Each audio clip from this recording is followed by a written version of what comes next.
Esta é um projeto que tem 3 anos trabalhando em Bagé.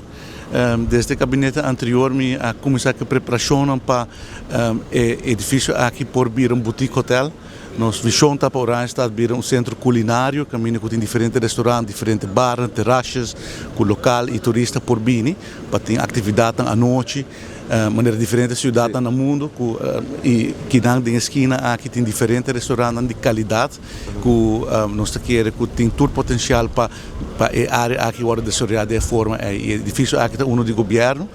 do gabinete anterior nós bem fazemos diferentes projetos na área aqui para direita full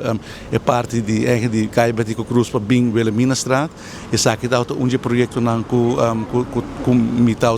preparando e me estou contente com a e também vou anunciar. A tarefa de nós, de infraestrutura, está para criar a facilidade, para procurar para instrumentos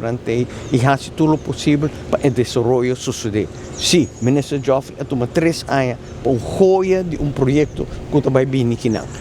Pero maneira maneira como está o liderazgo do primeiro-ministro do passado, nós está continuar e a mim tem menos paciência que o Joffrey. Miti hopi mas pura nós que vai para costa cana hopi mali com nanta cana pero com gente team de DEP, DLV, DEP nós também procurar para o projeto aqui e tudo outro realizar e não também suficiente ali pero nós está puxando com todo instrumento legal com esforço de trabalhadora de departamento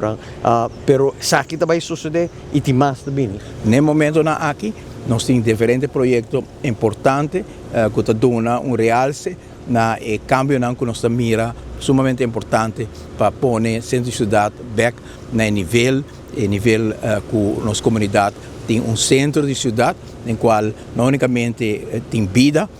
comercial, mas também nós reconhecemos mesmo e pensei no momento que desenvolver projeto que junto que põe uma atividade econômica mais arriba a pantalla de desenvolvimento do centro de cidade, nós estamos ponendo também a trove monumento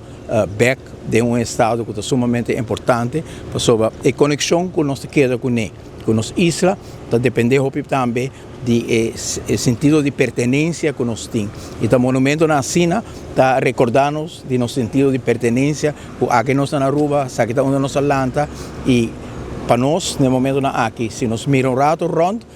nós miramos e señalam de rectificação aqui que é sumamente importante.